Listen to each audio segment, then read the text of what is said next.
I'm going to start by introducing myself, and I apologize if you hear background noise like everyone here. I'm at home, and my children are doing what they do in the evenings. My name is Jason Weiner. I'm a parent in the district. I have 3 children in 3rd, 5th, and 7th grades, so a new middle schooler. I'm pleased to welcome you to this forum, and I'm really delighted that you decided to participate today to learn more about these essential elected positions directly from the candidates. As someone's already mentioned, we're competing against the presidential debate. For me, I think this is a much more effective use of my time to hear what these candidates have to say tonight for our local school district. And I know that all of the main highlights of the presidential debate are going to be online right afterwards. So I think we'll be fine with that. As I mentioned earlier, if you would like Spanish translation, please call the phone number on the screen right now, and you'll get that translation happening along with the video. We're here today to hear directly from our candidates about how they're going to address some of the most critical challenges facing the Sacramento City Unified School District. We're going to ask you to stay muted throughout the session unless you're a designated speaker. The questions that we're asking each candidate were written based on input from you, the participants, as you registered. However, due to time constraints and because we provided all the questions to the candidates in advance, we're not going to be able to take additional questions during the forum. We are, however, leaving the chat open tonight to share information and encourage appropriate dialogue and response from all of you as participants. We hope that you'll feel free to share factual information and your thoughts on the candidates' responses. However, the chat is being moderated, and personal attacks on candidates or inappropriate comments, and the same goes verbally if people are unmuting themselves when it's not time for them to speak, will unfortunately result in commentators being removed from the forum. So Terry, if you can put us to the agenda slide or the timing slide. Thank you. We're going to be asking the same set of questions to each candidate. All of these questions will be read to each candidate group by their district area and also posted in the chat window. We've divided the time so that candidates from the same trustee area are grouped together, as you can see on the slide here. If you do not want to listen to all of the candidates from all of the districts, feel free to log off and back on as works best for you. We're going to try to follow this timing as best we can. We won't be offended if you're coming in and out. The forum, as we've mentioned, is also being recorded, and it's being live streamed right now on Sacramento ACT's Facebook page, so the recording will be there immediately.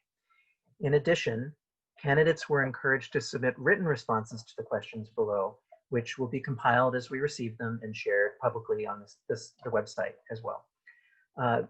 Along with the recording, the written responses, and they'll be sent out through our website, e-newsletter, and social media. So you can find SAC ACT on Facebook and Instagram. Just search for Sacramento ACT or Sacramento Area Congregations Together. So I'm really pleased to introduce my colleague on the Sacramento ACT Education Committee, Sherry Rickman-Patrick, who's a congregant at St. Anthony Catholic Church, to offer a little more information about SAC ACT. Thank you. Thank you, Jason. So the Sacramento Area Congregations Together is a multi-faith and multi-racial organization that advocates to build strong and transformative communities rooted in our shared faith values. Sacramento ACT is composed of 56 organizational members, which represents 60,000 families in the Sacramento area that collaborate to take on the structural problems in the community that prevent justice and equity. Sacramento ACT led the campaigns to pass 2 school bonds in the Sacramento City Unified School District and founded the Parent Teacher Home Visit Project, which is now a successful model of parent-teacher engagement nationally. In conjunction with PICO, California, and statewide partners, Sacramento ACT was part of a massive effort to collect 1.7 million signatures to reclaim 12 billion, that's right, billion dollars, with the Schools and Communities First Act, which is now Proposition 15. For nearly 30 years, Sacramento ACT has worked to increase opportunities for students and their families, particularly those most impacted by systemic racism and injustice. Thank you so much, Sherry. I noticed that we started our Facebook live streaming, so I welcome anyone who's joining us there. And also, we're running even just slightly ahead of our planned time, but you'll hear as we go into each candidate group from each trustee area, we're gonna repeat some of the kind of overview information. I apologize for those who are sticking through the entire event, but we want to make sure that anyone joining us along the way has a chance to understand how we're doing this process. So again, I will thank everybody for remaining muted unless you're a designated speaker. I saw that we had our two first candidates, Jose Navarro and Christina Pritchett, on the line. So we're thrilled that you are ready to go. As we ask each question, if you could unmute yourselves one by one, we'll probably start with Jose and then Christina each time, and to give your response. So a reminder that, as I've said, we've divided this time. We're starting with Area 3, which again is Jose Navarro and Christina Pritchett. If you are looking for transition into Spanish, the phone number is there on your screen. I'm just really delighted that we have individual community members ready to ask each of these questions in sequence. So they're going to ask one at a time. We'll hear each candidate's response. The same people are going to ask the same questions to candidates from the other areas as we move ahead. Again, these questions were pre-written and distributed to the candidates in advance, so we're not able to take additional questions following this part of the agenda. And our first question is going to be asked by Renee Webster Hawkins.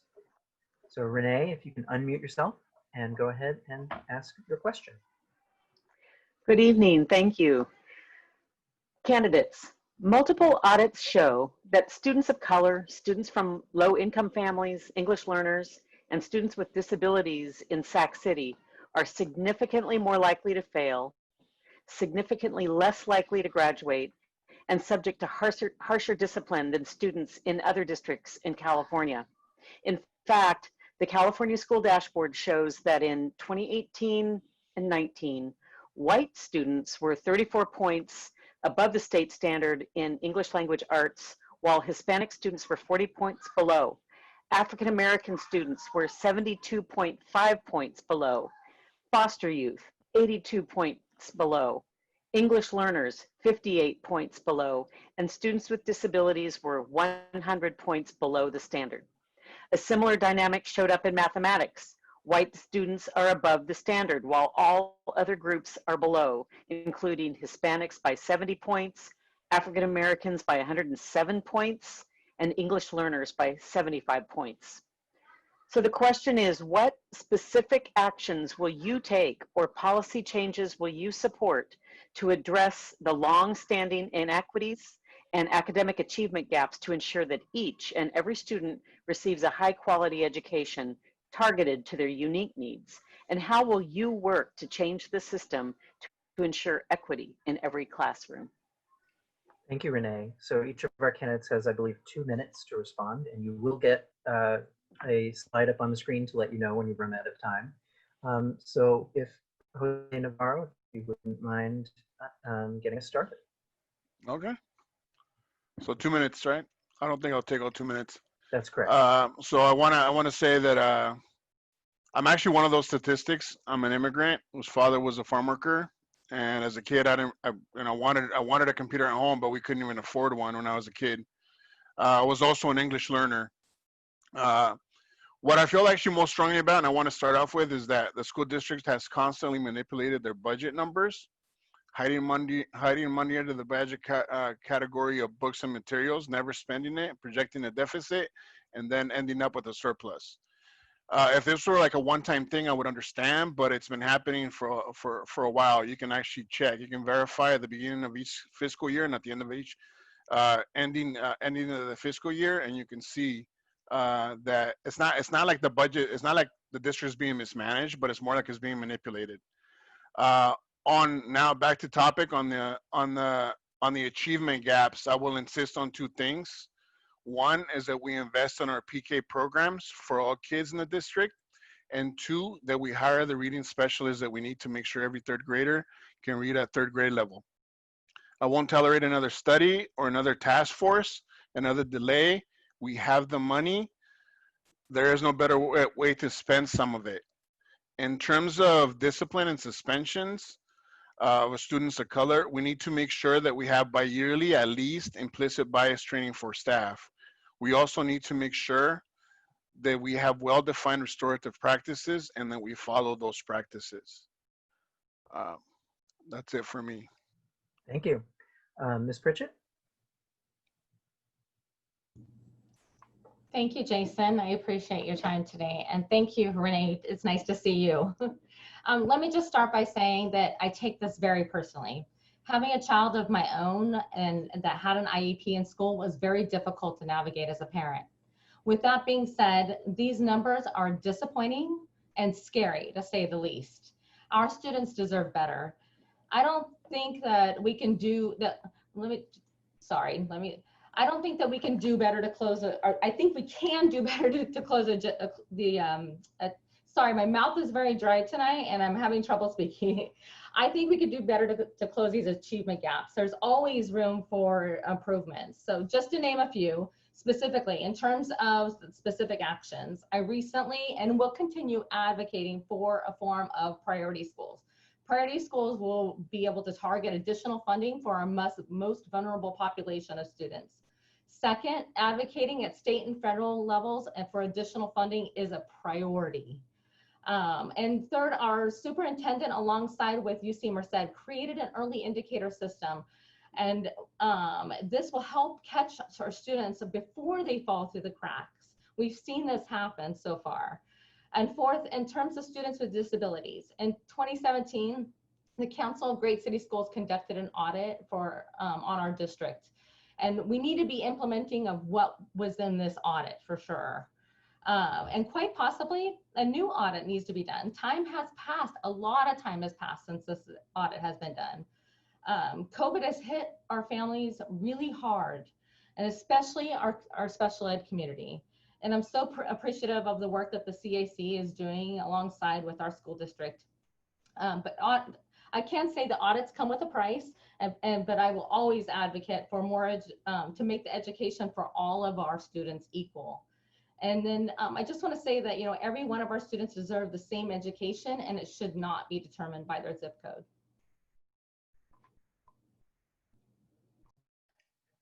Thank you, Ms. Pritchett. So our next question will be presented by Lily Catherine Brown. Hi, I'm Lily Brown. I'm a senior at CKM High School in SCUSD. My question is, the district and its teachers union have been engaged in a cycle of mistrust and conflict that has made it impossible to fully address most of the challenges that affect students, from distance learning to school climate to serving special education families.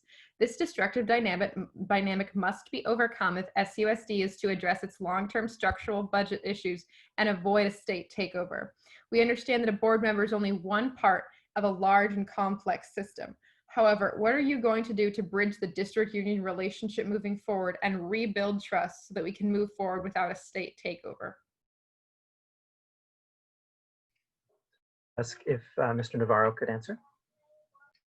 So I appreciate the sentiment of this question and the sincerity of the question, but like I mentioned in the previous question, given the dishonest manipulation of budget numbers and the annual threat of layoffs, and then this new boogeyman of a state takeover, I don't actually trust the district. And if I were a teacher, and I don't think the teachers can actually honestly trust the district either, and I can see why they're angry. I'm not running for the teachers board, obviously. I'm running for the school board. So before I find fault anywhere else, I have to make sure the district cleans its hands. From where I stand, The district needs to earn the trust of their employees if we're to move forward. That will be my first order of business, since we all need to work together to solve all the other issues. That's all I have. Thank you. Ms. Pritchett? Thank you, Ms. Brown, for that question. Let me just start by saying, once again, this pandemic has hit everyone so hard. Our students, our teachers, our staff, and our parents. And I could not agree with the assumptions that were in that question more. A state takeover is not what our students need. They need adults to be adults and work out these adult issues. All too often, in the 8 years that I've been on this board, I've seen, what is being asked of adults' needs over students' needs. And this is just unacceptable. And don't get me wrong, the needs of our staff is very important to me, but the needs of our students should always come first. As a board member, I have always had an open door policy with all of our labor partners. In terms of what's happening at this very moment, I will continue to advocate and encourage our staff at the district level to offer round-the-clock negotiations. We have to take care of this. And I will do everything in my power to avoid receivership in our district. And I will always be here advocating for students, no matter what my job is.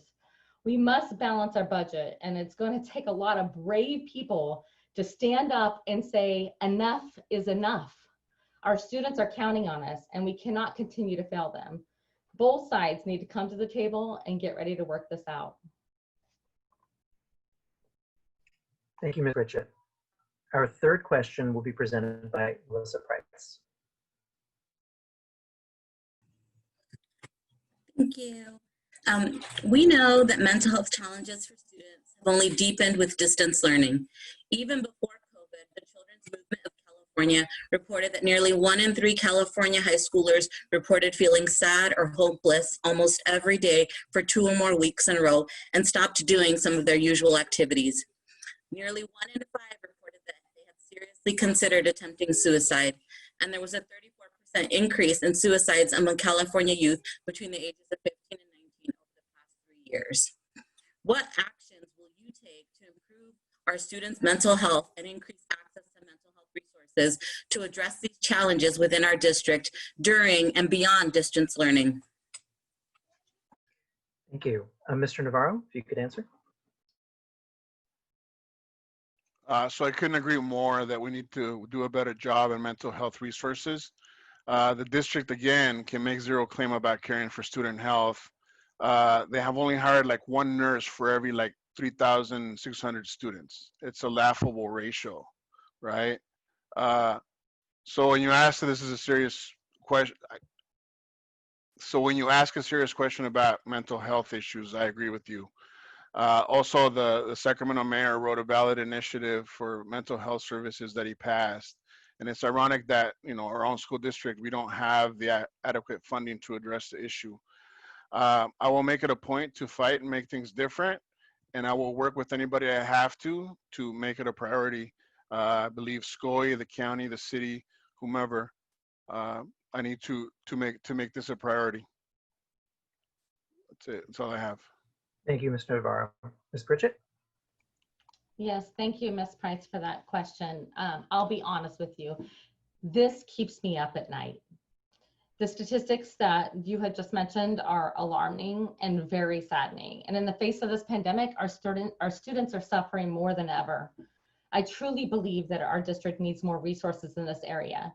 And I do believe that our school district is offering some fantastic programs through our Connect centers, such as mental health and case management, LGBTQ services, health and insurance enrollment advocacy, bullying prevention, and foster and homeless youth services. But as I stated before, and I will always say, there is always room for improvement, and we must do it. The access to these services can sometimes be challenging to those that need them the most. So I'll always be here to encourage and advocate for additional employees to help with these types of services. We are in a budget deficit, as we know, and there are just not enough people trained to do these type of work, and this needs to be a priority. So I also like to say that I just like to advocate for professional learning for our teaching staff to identify and report students that are showing signs. More often than not, our teachers are the gateway to help our students. They see behaviors that are unusual, and with the right resources, we can really make a difference. Thank you. Thank you very much to our two candidates for Area 3, Christina Pritchett and Jose Navarro. I am looking at our list, and we are ready to move on to Area 4. We're a few minutes early, about 5 minutes early, and I don't think we have all three candidates on the line currently. And so to give everybody kind of, make sure we have an equal chance, we should probably hold off by just a couple of minutes and delay and give all three candidates a chance to be logged on. We gave them the same agenda that all of you saw, so it may be that she's going to join us momentarily. So ask everybody if you can just hang on a couple of minutes and give her a fair chance to log on to join the rest of us. Thanks so much. Mr. Weiner, just a quick note. Thank you so much for hosting this forum. And again, you are doing such a great job compared to, someone else. So great job. I appreciate that. I don't know who you're referring to, but I just say our entire education committee has planned this, and we have a number of folks on the call and some who weren't able to join us who helped, and really appreciate that. And I'll also say maybe this is a good time to let people know that the Black Pearl School Board is also having a candidates forum. Am I correct that it's this Saturday? Am I or somebody who knows can confirm that? Yeah, Jason, it's this Saturday at 11:30 a.m. Terrific. And how can they find the link for that if they're looking for it? You know what? I will look for it and paste it in the chat. Okay. Thank you. So we'll hold off just another minute or two. Is this a good time for questions? If people have questions for Ms. Pritchett or Mr. Navarro? Well, we could maybe go with one question if someone can raise their hand. I can see about half the people right now. It looks like a lot of people have their screens off. If someone does have a question, you would like to turn your camera on and raise your hand.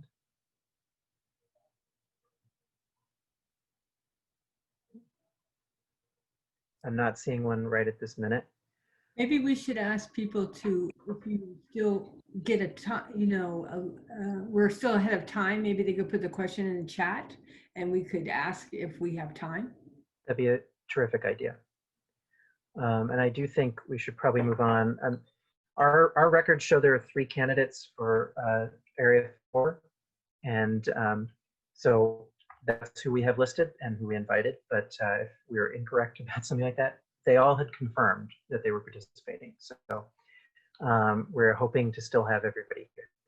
But I do think it's about time to get started. So please do put in a question in the chat if you have it, and maybe we can go back on that if we're still ahead of time.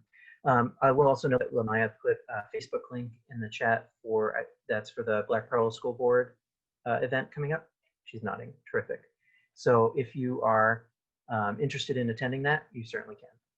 Thanks very much to folks who helped us out right here.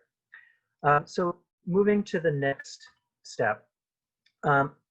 Again, as I said, we're going to repeat a couple of things as well as our questions, just to make sure that folks who join us in between have all of the information. So again, a reminder, we've divided this time. The candidates for Area 4 are going to end this group, and then we'll move on to Area 5 and 7.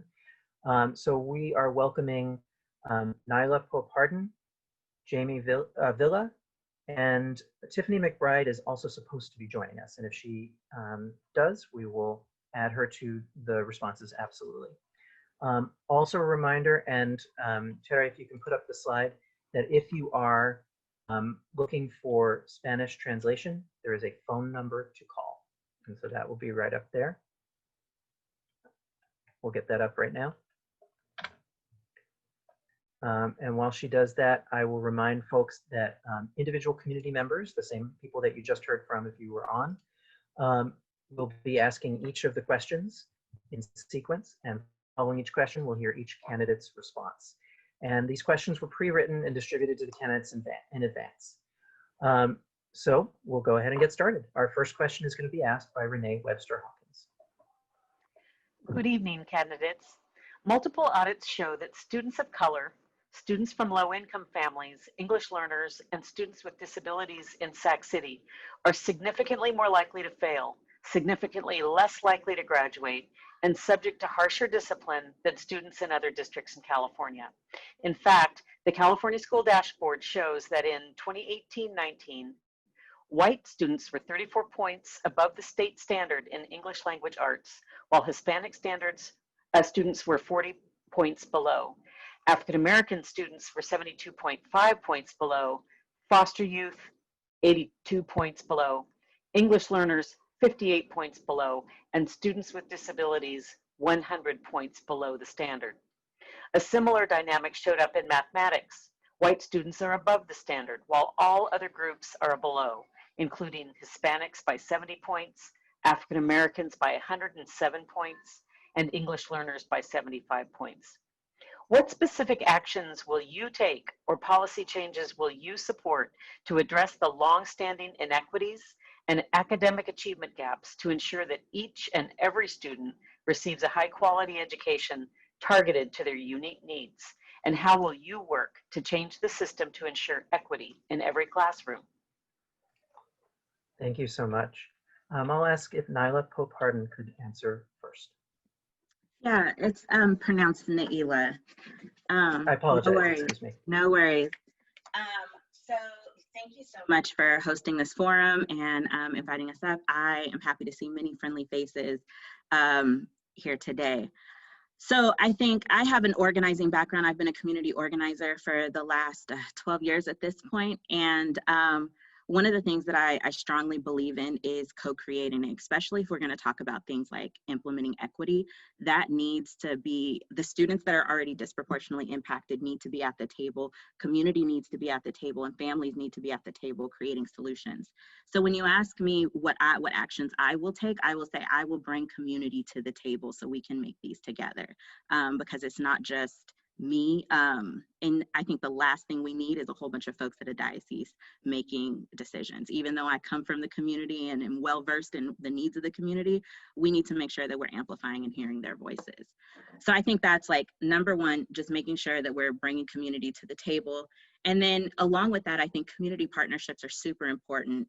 There's a lot of groups that are doing great work, and we want to build those partnerships so there's more representation and more diversity on our school campuses. Thank you. Thank you so much. I'll ask if Jamie Villa can speak next. Hi again, thank you for having me as well. I think the most important thing is our children really need consistency. The city has been doing a really great job. I'm going to be specific on some of the action items that I would focus on, and making sure that we have access to internet activity. You know, that's one of the hotspot issues that the city has been doing a great job, but we really need to make sure that we are breaking down the digital divide and making sure that those resources are available to all of the folks in the community. I've spoken with a lot of community leaders, and they're letting me know that the parents aren't aware that those things are available to them. And it also goes back to specific items, especially during COVID. I am a parent of a child, of a student in the city right now, and we need the live and recorded lessons. We need consistent assessments. We need to be working with our school site members to establish check-ins and ballot systems for all of the students in the community. We also need to look at talking to the students, talking to the family, talking to our administrative staff, and find out where they are. We need to be doing regular check-ins and making sure that we're meeting them where they are. We cannot come into this situation and act as if we have all the answers. We need to be working, as she said, with other community folks. There are so many wonderful community leaders who I've spoke with who said we are willing to help. We just don't know where to start. I want to be that person to work with these individuals and say, let's bring everybody to the table. We all have wonderful ideas. What can we do to remove and close this long-standing gap between the low-income students, higher-income students? We don't want anybody to fall further behind, and especially with COVID, we need to get everybody safely back to the classroom, all on the same page. So again, I'll just say accountability is key to me, making sure that we're holding our board, our teachers union, everyone to the highest standards to ensure that our children are really receiving a fair and high quality education, across the board. Thank you. Thanks, Ms. Phil. Our second question tonight will be asked by Lily Catherine Brown. Hi, my name is Lily Brown. I'm an SCUSD student at CK High School. My question for the district potential members tonight. The district and its teachers union have been engaged in a cycle of mistrust and conflict that has made it impossible to fully address most of the challenges that affect students, from distance learning to school climate to serving special education families. This destructive dynamic must be overcome if SCUSD is going to address its long-term structural budget issues and avoid state takeover. We understand that board member is only one part of a large and complex system. However, what are you going to do to bridge the district union relationship and rebuild trust so that we can move forward without a state takeover? Thank you. Thanks. And I'll ask if Ms. Pope-Hardin can get us started.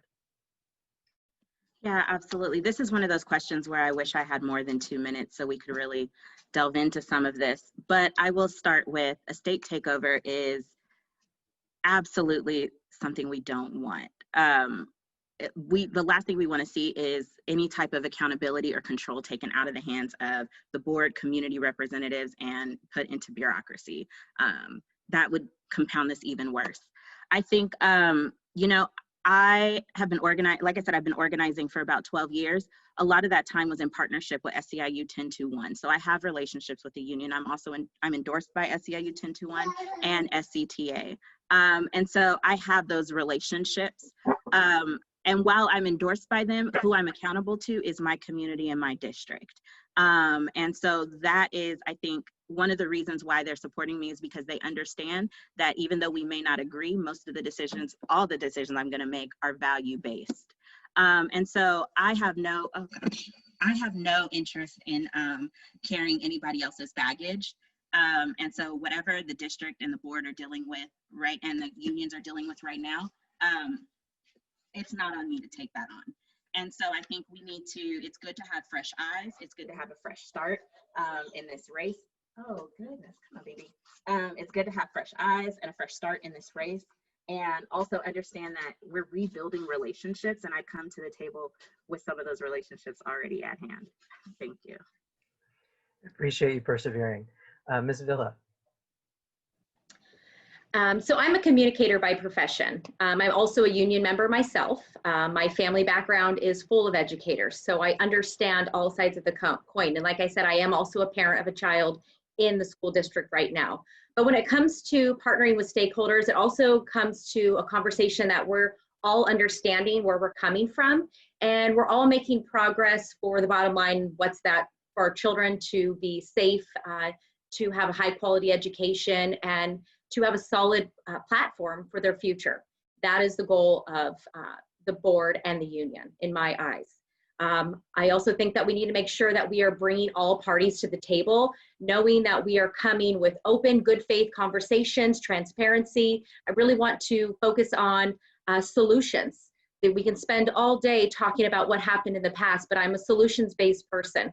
So I really want to minimize the mediators and the lawyers and the budget takeover.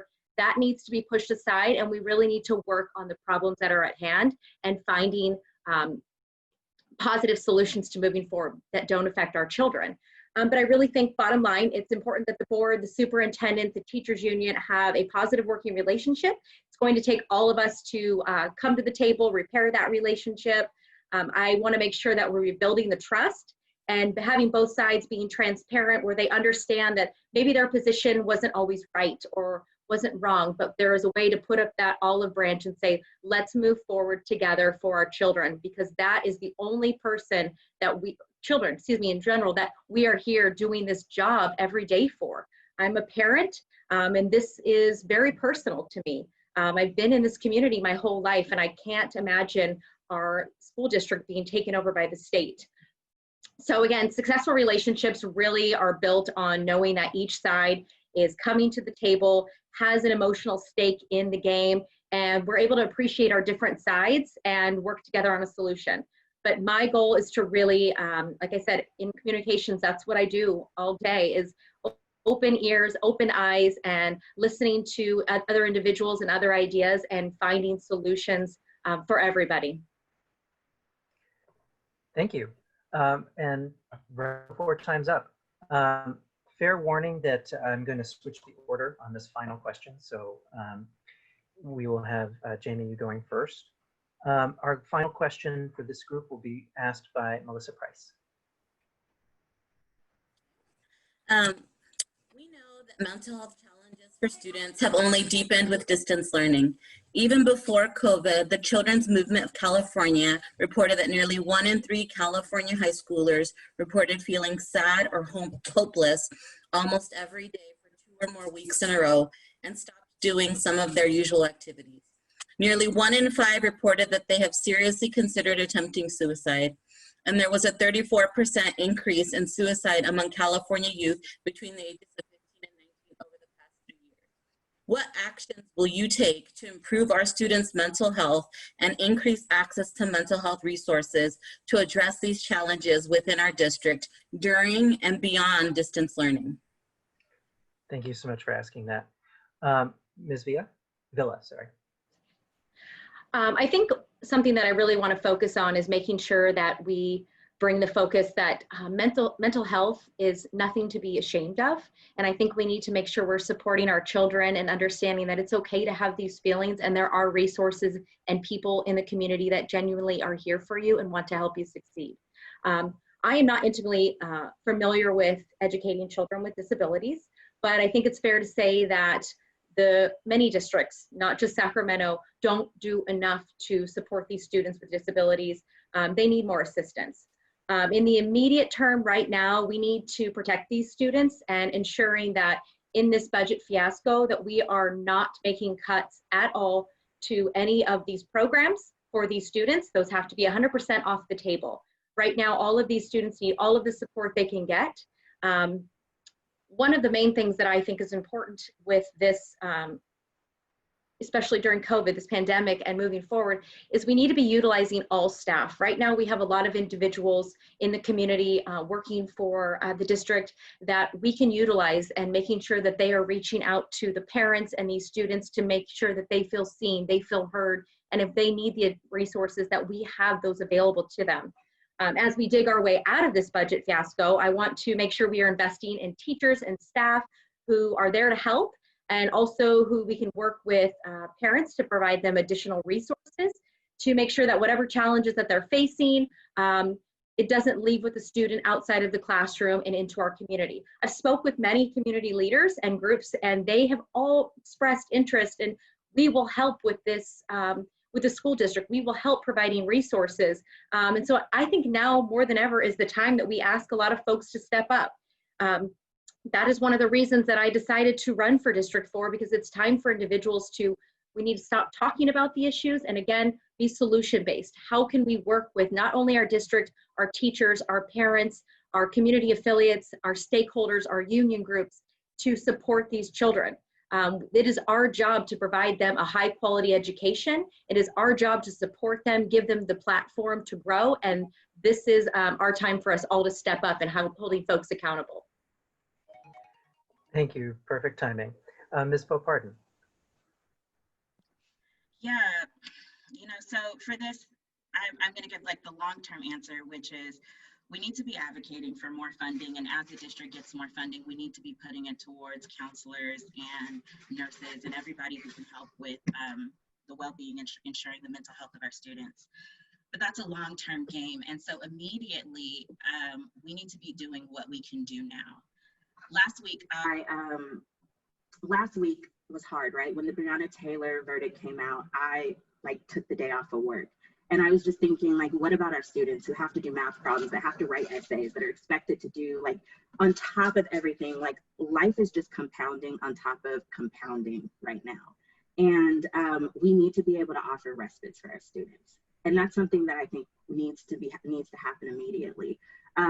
We need to find a way for our teachers, for our schools to hold space for our students. I was talking to a couple of high schoolers at McClatchy, and they were like, can't my school pay for a Zoom so we could just hang out? I mean, we need to be thinking innovatively for our students and giving them the type of space and community that they need to be able to have conversations, to be able to talk about some of the ideas, some of the anger and all of that. And so I think we have to be intentional. And again, because of my background, like, we have to include the students in these solutions as much as we can. Who are we to be a bunch of stuffy adults talk about how we're going to help the well-being of and the mental health of some of these students who can advocate for themselves? Like, how great will we be if we teach them to be better advocates now? So long term, we absolutely need more funding to get these resources at school, but we can't waste time waiting for that to come. We need to start thinking of innovative solutions immediately.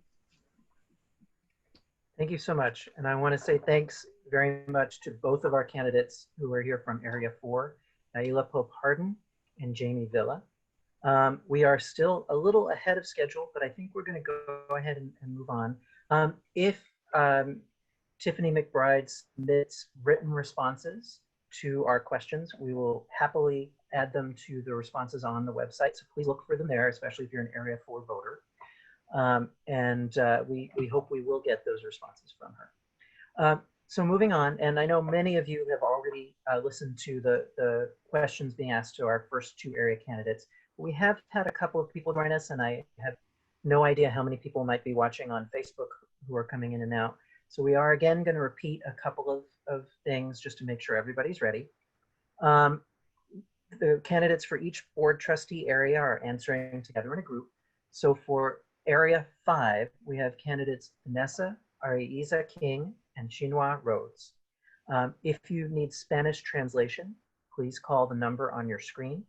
You will have simultaneous translation. We're asking individual community members to ask each of the questions in sequence. And as they ask, we'll have each candidate's response. These questions were pre-written and distributed to the candidates in advance. And so if we're ready to go, we'll have our first question asked by Renee Webster Hawkins. Good evening, candidates. I'm Renee Webster Hawkins. I should say I'm a parent of two kids in the district, both of whom are former foster children. My question is, multiple audits show that students of color, students from low-income families, English learners, and students with disabilities in Sac City are significantly more likely to fail, significantly less likely to graduate, and subject to harsher discipline than students in other districts in California. In fact, the California School Dashboard shows that in 2018-19, white students were 34 points above the state standards in English language arts, while Hispanic students were 40 points below, African American students were 72.5 points below, foster youth were 82 points below, and English learners were 58 points below. Students with disabilities were 100 points below the standard. A similar dynamic shows up in math. White students are above the standard while all other groups are below, including Hispanics by 70 points, African Americans by 107 points, and English learners by 75 points. So what specific actions will you take or policy changes will you support to address the long-standing inequities and academic achievement gaps to ensure that each and every student receives a high-quality education targeted to their unique needs? And how will you work to change the system to ensure equity in every classroom? Thank you, Renee. We'll start by asking Ms. King to respond to this question. Okay, well, thank you for having me. So one thing for sure off the top would be the need to continue working for grants and additional funding for more robust programs to be able to assist our kids. But more importantly, above all that, well, very critical point here is the importance of community. Kids want to learn when they feel like they belong. Kids want to learn when they feel like they matter and like they are seen. It motivates and increases their intrinsic motivation to learn and to strive and to push their hardest. So one of these things to be able to achieve this goal would be to continue to work to find innovative ways to engage with our parents. So continue to providing funding for our community programs, for our parent workshops, for our parent-teacher home visits, but continuing to strive to find more and more ways for these parents to feel like they can engage with the school system and be able to have a voice in addressing their needs with the school system and any concerns that they might have. So one is continuing to engage with parents and find innovative ways to connect with them. Another really important thing would be the warmth of the environment in which our kids are studying. So working with administrators, with teachers, with staff to help make sure that we are making the environment in our classrooms and in our hallways warm and welcoming. Because again, these kids, they will strive, they will push themselves when they feel like they belong. With that though, obviously we're talking about like how punitive measures are, there's more frequently punitive measures for our minority students. So right now we have restorative justice measures and they are on paper, but on paper only it seems like, because when we look at our statistics, it still is looking very dire. And that is very, very critical in terms of us addressing the implementation of these restorative justice measures, because when we are punitive in addressing the challenges that our kids are facing, the behavioral challenges, they lose motivation. They lose that sense of importance and belonging and that they matter in the district. So again, training and working with our staff to make our environment the most welcoming and addressing these punitive measures and implementing restorative justice would be very crucial. Thank you. Mr. Rhodes, your response. Yes, thank you. Man, this is a heavy one. I currently sit on the LCAP for district and in Area 5, and it's something that we look at constantly, and we see these numbers, and it's disheartening. But for me, just speaking as someone who's been kind of working in it a little bit, for me, this is an equity issue. Opportunity is at the heart of the American dream, right?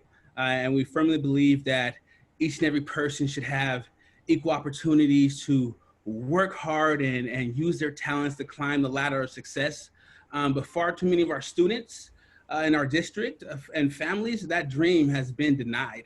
And we're talking over and over again. And it's not currently, just right now it's been denied. We're talking across generations. The barriers are significant and recurring. Not enough food, unaddressed health issues, low quality schools, parents unable to find jobs, exposure to trauma, unsafe neighborhood, lack of access to essential services. The list can go on. The barriers are not only life barriers, people.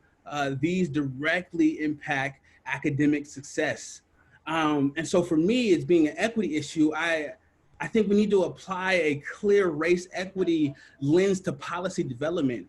This means explicitly looking at potential impacts on communities that do not identify as white. We know how COVID has impacted students of color and students in poverty, and accountability starts by providing clear, defined expectations and being committed to achieving them. And understanding the intersectionalities of all of those groups to better service our students, communities, and families. And so that's where I'm at with it. And it's something that that is very passionate for me, something we talk about often, but that's my synopsis of what needs to happen at this point in our district. Thank you. Thank you, Mr. Rhodes. Lily Brown will ask the next question.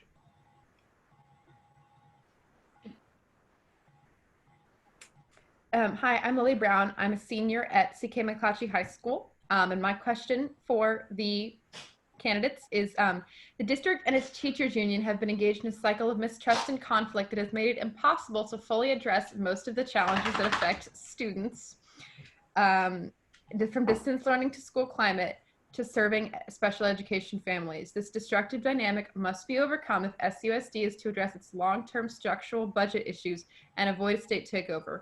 We understand that a board member is only one part of a large and complex system. However, what are you going to do to bridge the district union relationship and build the trust that we can move forward without a state takeover? Thank you. Thank you. Thanks, Lily. We'll start with Ms. King again. Well, so as a licensed marriage and family therapist, working to restore relationship and trust in a relationship defined by mistrust is definitely something that I know is very, very challenging. So I think the first thing that needs to be done is the district, as the district and the leader, obviously in the situation, needs to be able to apologize and take greater acknowledgement and ownership of the part that they have contributed to the confusion in the district about where we are exactly in terms of our numbers and how the budget's being developed. So I think that the first step is that the district really needs to be more forthright in acknowledging their faults and apologizing and finding a way to be more, again, transparent in addressing the budget issues. After that, in terms of being able to acknowledge that fault, and the next step would be really important for the district to be listening more about, in terms of trying to understand the perspective of what it is that the union is saying, what the position that the union is coming from, and again, taking ownership, listening, so that we can find a mutual perspective to be able to move forward. Right now, it feels like two different stories when you talk with the district, or when you hear the district, when you hear the teachers union, it feels like we're hearing two different stories. So we need, the district needs to do a better job of listening so that we can find a more mutual ground to be able to step forward from. And that way, now we're not seeing each other as it's pro-district or pro-unions, but that we're pro-children and that we can move forward in addressing the solutions together. And I think, again, that would be really, really important. And I think that part of this thing is also that the district needs to be honest too, in terms of that if we're asking our union partners to be able to work together with us in addressing ways that we can find cuts in our budget so that we don't cut any programs, but still able to move forward in having financial solvency. One way to send that message is to make sure also that we resend the raise that was given to the superintendent, and that we're being serious about the fact that we need to work together to address these issues. Thank you. Mr. Rhodes, what is your response? Yeah, this is something else that I get asked constantly, and I know that all the candidates here get asked. I say I want to start off by saying this: we're all complicit inside of what is our current situation. But then also we talk about building relationships and coalitions. I've already been doing that work. I'm proud to have the endorsement of every major stakeholder in our district, not only family, students, and educators, but Sacramento Teachers Association, SCIU Local 1021, Sacramento Labor Council, and several current SCUSD board members. I believe this shows that I can build strong coalitions around shared goals. Moving forward, we have no choice but to be deeply centered on our students and our community. We must value teachers and labor partners as assets and not line items. And our student success is linked to how we collaborate and work together towards a shared vision as a district.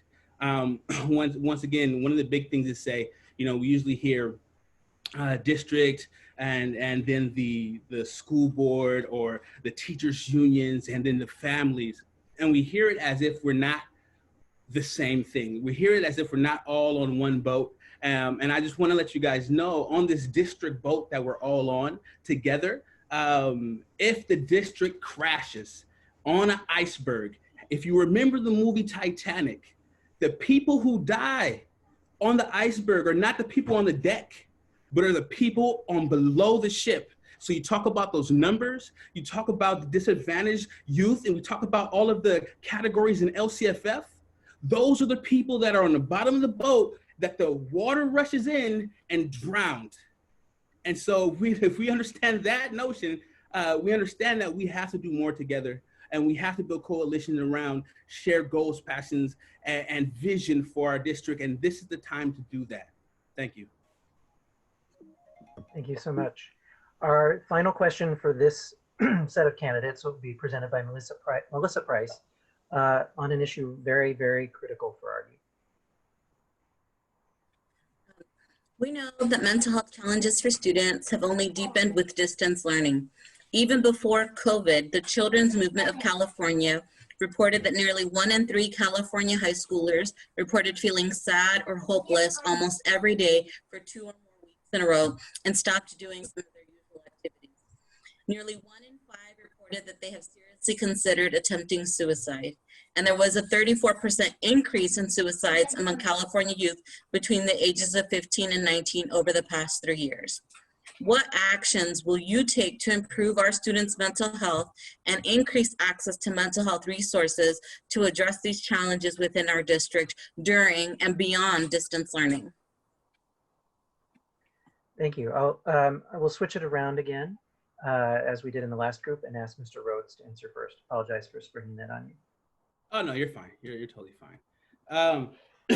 Okay, so I would have to say this one thing, that this is something that we've seen in the district. And when the closures happened, we saw multiple suicides by young people when schools were closed. And this is something I personally have worked on during school closures in partnership with Youth Forward and Youth Help Network to connect youth to mental health resources via our artist community here in Sacramento. Our students are spending more time alone, more time away from friends.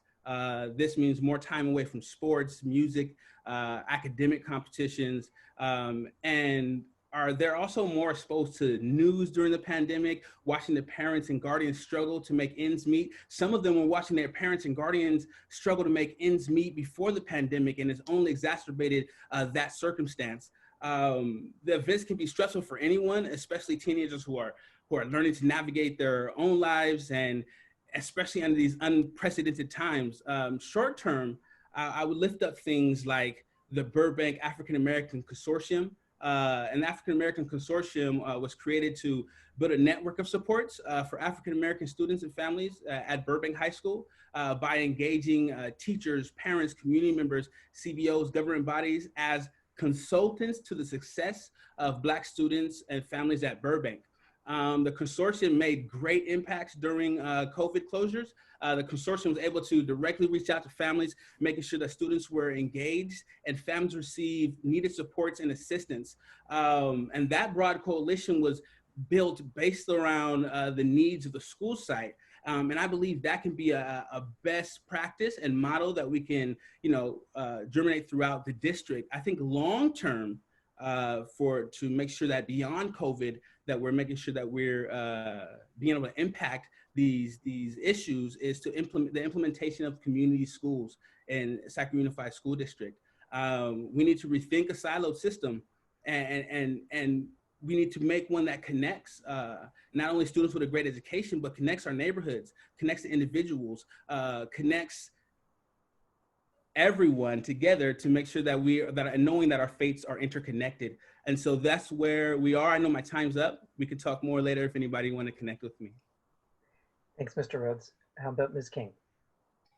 Yeah, so we are in the middle of a mental health crisis on top of the other crises that we are experiencing right now. And one of the key issues in terms of exacerbating mental health issues or mental health symptoms is loneliness and social isolation. And so I think the district has done already a really great job, I think, at helping meet basic needs like food, helping provide free internet and Chromebooks and all those different kinds of things. And I know that teachers are already doing an amazing job of trying to create these spaces for students to try to interact. But I think that we need to be more aggressive and more proactive in reaching out to our most vulnerable students. That could be from education leaders or from having recruiting peer leaders to reach out to different students or school counselors or school nurses to make sure that these students are hearing that, hey, we are checking up on you. We want to know how you're doing. Knowing that someone notices them, again, is so key in terms of fighting this sense of loneliness and isolation, which is critical for mental health. Along with that, in terms of long-term, I think that one of the things that the district could do was start implementation of what are called adverse childhood experiences. It's called ACE assessment. It's being championed by the California General Surgeon in terms of a very good indicator of where our most vulnerable children are for mental health issues specifically. And if we make this part of our regular assessment in terms of admission for kids, then we would be able to see who are our most vulnerable kids for having serious mental health issues. We'd be able to track them better, keep a better eye on them, have more follow up with them, and help provide, again, a more robust kind of network around them in coordination with the mental health system, with our health system, and with with our schools to provide more support for these families. It's already something that Medi-Cal is being reimbursed for. And if we incorporate it into our school systems, it would be a way to protect these children even more so. Along with that, I think that we could do more to increase the use of mindfulness practices in our classrooms. Again, this is more of a long-term solution. We obviously do a lot already for our elementary programs, but we don't do enough for our middle school and for our high school students. These are very stressful times in our kids' lives. And, you know, I know my time's up, so I'll just say that we need to do more. These are basic skills that help them in school and also in their life. Thank you so much. We need like 4 minutes. Listen. Yes, I hear you. Well, I want to say thank you to our two Area 5 candidates, Vanessa Arias-King and Chinua Rhodes. Please give them a little appreciation, a little, you know, shake of the hand or clap icon. And also, as we prepare to move on to Area 7 candidates, just to take a second to stretch. And we've been here for a little over an hour, so make sure that you're moving around a little bit.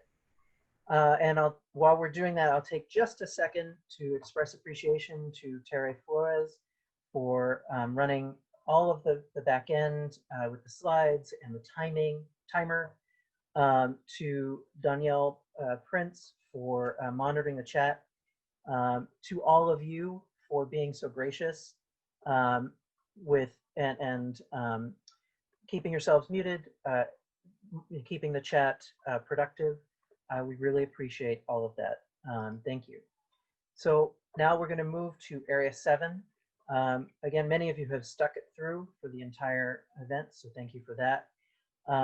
So I'll just, again, welcome any new attendees who may be viewing here on Zoom or through Facebook. And again, this is the final board member area that we'll be covering, and the two candidates are Lavinia Grace Phillips and Jesse Ryan. Once again, if you need Spanish translation, please call the phone number there on your screen. We'll have our individual community members asking each of the questions. We'll hear each candidate's response. For one last time, these questions were pre-written and distributed to the candidates in advance. We don't have a plan to take additional questions during this forum. So we'll launch right into it. I'll ask Renee Webster Hawkins to ask question number 1. Hello, everyone. I'm a parent of 2 children in the district, and one has profound dyslexia and receives special education services.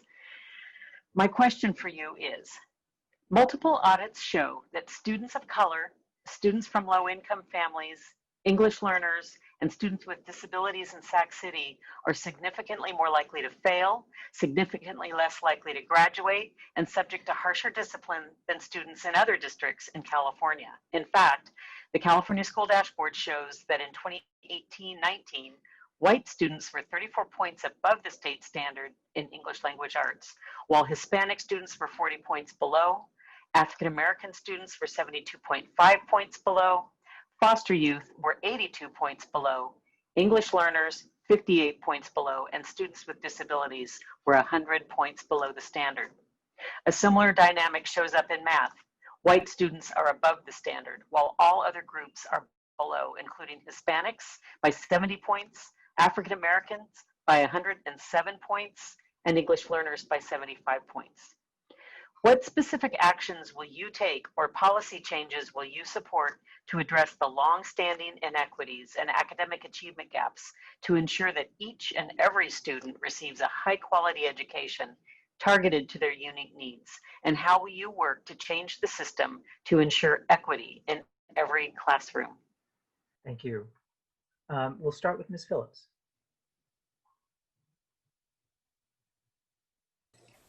Hi, everyone. Thanks for having me. Can you hear me? Yes. Yay. You know, it's hard to explain all of the systemic isms that are tied to how schools are run, how the system of our education is run. Probably, you know, the more I think about it, there's money that comes into the schools. There's money that's there for a reason. There are policies that perhaps decide how that money is distributed. My one policy that I'm going to be looking into is going to be distribution of Title I funds.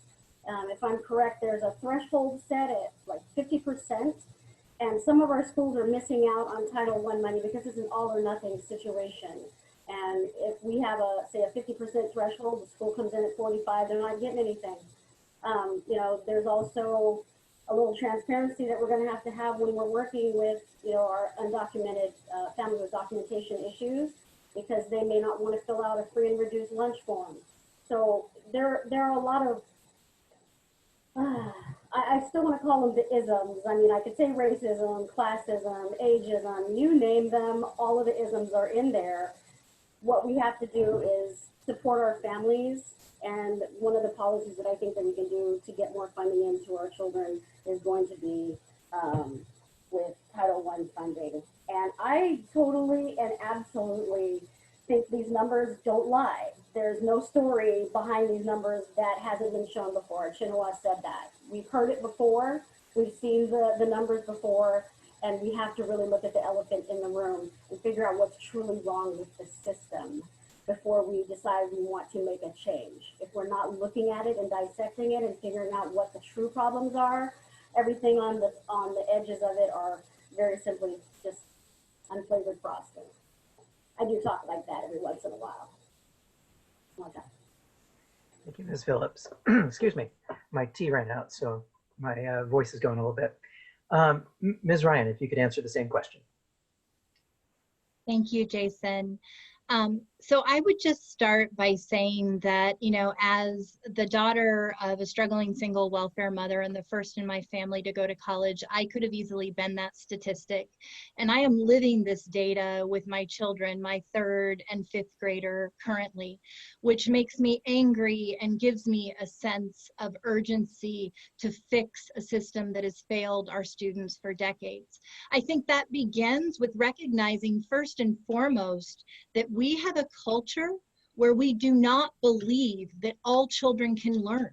That's manifested in the data we see for our Black and brown students and our special education students. And when we remove systemic barriers to learning, our students thrive. So what does that look like?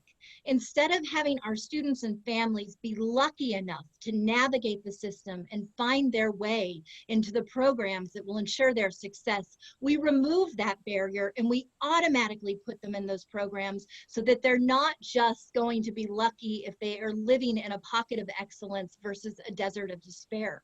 We did that with our high school graduation by early intervention that identified hundreds of students who were off track, got them the credit recovery they needed, and put them back on track to graduate. We actually did that with our college readiness by saying it's not okay to say that Jesse is college material, but Juan is not. We're going to put all of our students on a path to 4-year college readiness, and then families can choose to opt out of that path, but they don't have to be fighting their way into the path. We also, through early intervention, found out a way to identify 5,000 students who were off track for a variety of different reasons, including chronic absenteeism. So we got them the targeted intervention and student supports. Once again, as a system saying that we're going to do everything we can to remove barriers to success. I think we have to talk about special education. We are working right now to dismantle a broken system that has allowed exclusionary practices to push out one of our most vulnerable student populations. Until we actually institute multi-tiered systems of support and make sure that all of our students are assessed in real time for their progress, we will not meet the needs of those students, and I'm totally committed to doing that moving forward. Thank you. Our second question will be asked by Lily Brown. Hi, my name is Lily Brown. I'm a senior at CK Senior High School in the SCUSD district, and my question for the candidates today is, the district and its teachers union have been engaged in a cycle of mistrust and conflict that has made it impossible to fully address most of the challenges that affect students, from distance learning to school climate to serving special education families. This destructive dynamic must be overcome if SCUSD is to address its long-term structural budget issues and avoid state takeover. We understand that a board member is only one part of a large and complex system. However, what are you going to do to bridge the district union relationship and rebuild trust that we can move forward without a state takeover? Thank you. Thank you. Ms. Phillips. Thank you. what are we going to do to bridge this particular divide? I believe it's going to go across from the district having an open door policy. This has been said before, but having an open door policy and being transparent in what kind of information is being divulged to the unions. If we're not truthful and honest in the conversations that we have, then we're going to have conflict in conversations that we have after the fact. I do believe, though, that we have to focus on what the end goal is. The end goal is our students' success, and our focus should be on our students. You know, I've heard it a million times. It's like, what are you going to do to stop the unions? And what are you going to do to stop it? I'm not here to stop anything. I'm here to start everything. And everything starts right now with our students as our focus and their success as our goal. Thank you. Ms. Ryan. Thank you. So I agree that students should be our North Star. I thought that Lily, spoke beautifully to the role of students having a voice at the table. And the reality is, when we stop thinking about students as centering each and every one of our decisions, we get off track. I think first we need to come to an agreement that students are our North Star, but then we need to say that state takeover would be a disaster. It would be a disaster for our community. It would be a disaster for the most vulnerable students among us, for our teachers, and for the city for decades to come. And if we come at it through that value standpoint, then it makes all of these other difficult conversations much easier to navigate. In my day job, I've had to work alongside many labor partners, sometimes in disagreement on issues, but we come back together to the table and we develop solutions because we have a common goal, and that goal is to improve pathways for our students. So I think that a piece of this is also recognizing that we cannot wait for leadership to change, because we've seen boards change, we've seen superintendents change, we've had a revolving door.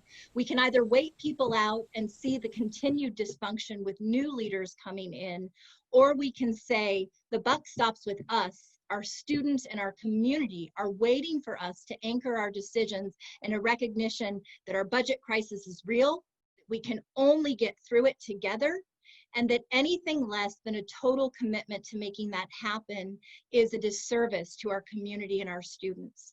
I also would just want to say we have some best practices. San Juan took 6 years to build a strong labor management partnership, but they did it. They're doing some of the work that's being lifted up at a state level through the Labor Management Institution, which talks about an interest-based way of coming together. And at the end of the day, they had to acknowledge that, yes, there was long-standing mistrust and that building relationships take time, but it's engaging in conversations and believing that you have an imperative that's bigger than your personal interests that gets you over that hump. Looks like you were right ahead of the timer. Thanks. So our final question tonight will be asked by Melissa Price. As we've done before, we'll switch the order. So Ms. Ryan, you'll go first after this question. We know that mental health challenges for students have only deepened with distance learning. Even before COVID, the Children's Movement of California reported that nearly 1 in 3 California high schoolers reported feeling sad or hopeless almost every day for 2 or more weeks in a row and stopped doing some of their usual activities. Nearly 1 in 5 reported that they have seriously considered attempting suicide, and there was a 34% increase in suicides among California youth between the ages of 15 and 19 over the past 3 years. What actions will you take to improve our students' mental health and increase access to mental health resources to address these challenges within our district during and beyond distance learning? Well, Melissa, first I need more hugs from your son. That's one of the best things we can do for mental health. So I have to say this issue just really hits me in my heart. I've had family members who have struggled with suicidal thoughts and depression, and I've had a chance to sit in on many conversations with our students throughout the district, virtual conversations about what trauma they're encountering right now. I think we have to recognize that our students are dealing with two traumas. They're dealing with the trauma of a public health crisis and a racial reckoning that is shaking our students and families to the core.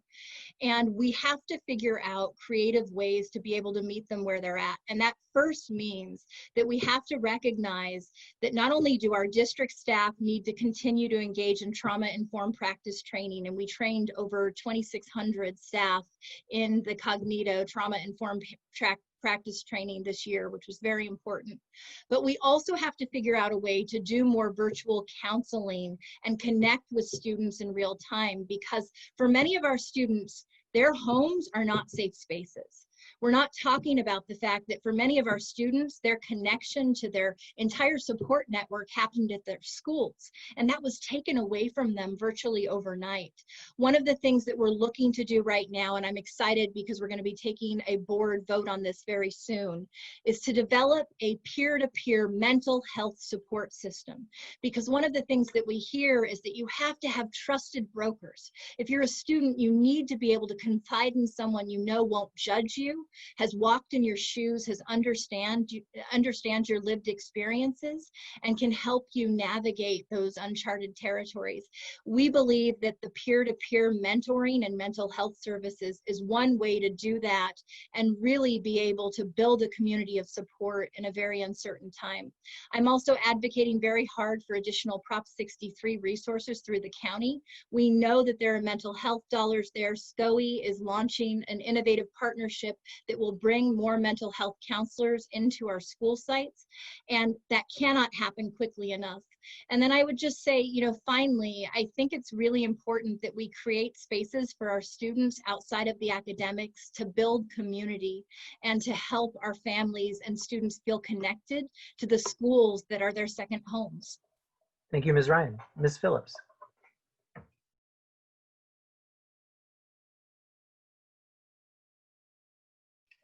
I think you're still muted, Ms. Phillips. Sorry about that. As a person who has her own experience with mental health as a youth and experience with mental health as an adult, I know that there are foundations that are very helpful for our students. A lot of them are found in schools. A lot of them are found outside of the home. As a social worker at Child Protective Services, I know that a safety net is held at our schools. Frequently we get calls from the school because there may be an issue. These numbers are very, very sad. These are numbers that I think that there's a lot more that we could do about them. But we have to remember, same thing when we deal with our parents, is that when the children are not doing well, we have to look at the larger picture. And it is possible that there could also be some concerns with making sure that we're taking care of the mental health of our staff and our teachers. And if we take care of the mental health of our staff and our teachers, we're also going to make a safer environment for our children while they're at school, especially if this is the only place that they have for safety or for mental comfort. I truly am an advocate, truly am a fan of training. Training is fantastic, but overtraining is a bear. We have to make sure that we are getting the proper training, that we're not overtraining, and that we're asking for input from those who are trained so that we can make changes to make it better in the future. So again, we need to focus on making sure our teachers and our auxiliary staff are well taken care of so that they can take care of the mental health of our students. Thank you. And I want to express my appreciation to our two candidates for Area 7, Jesse Ryan and Lavinia Grace Phillips, and also to the candidates for all of the area seats for stepping up to do what you think is the best work for our students here in Sacramento City Unified School District. I also want to thank all of you participants who are listening here on Zoom, on Facebook, or to the recording afterwards. I think that making sure that you're informed and ready to vote for the candidate you think is best for your school board seat is one of the most important things you can do for our community. Now I'm going to ask Danielle Prince, who's a member of our ACT Education Committee, to give a little bit more information in closing about something that's also incredibly important on the November ballot. Good evening, everyone. I hope everyone can hear me fine. And I just pasted something into chat to go along with my closing comments here. Thank you, Jason, for all that hard work moderating the panel. We've just heard from all the candidates who are running for Sacramento City Unified School District, and we wanted to remind everyone about the importance of voting and ensuring that our friends and family also vote down ballot for races like the one we were just hearing about from all of these candidates. Everything that you learned tonight, you can share with your family and friends and help inform their vote. At Sacramento ACT, we're also working to increase resources for students and schools. And one way to do that in the upcoming election is by voting yes on Proposition 15, the Schools and Communities First Act. Prop 15 will bring in over $27 million a year to Sac City Unified School District. So now more than ever, we need this proposition to pass in November, and you can help get us there. So we would like to ask you to commit to supporting Prop 15 today. I just pasted into the chat ways that you can learn more. I urge you to please fill out our pledge to support Prop 15. That helps us understand how many people we're getting on board for a yes vote in November. You can also text, it's spelled out there, SCF SAC ACT to the number 40649. And if you would like to volunteer to help us win Prop 15, you can contact Terry Flores. Her phone number and email are in the chat. So thank you for joining us, and don't forget to vote and support Prop 15. All of these issues that we've been hearing about tonight will be greatly supported if we receive that funding for our school district and our city and county. So thank you so much for your attention tonight and for joining us, and we hope you have a great night. Have a great night, everyone. Stay blessed. Bye, everybody.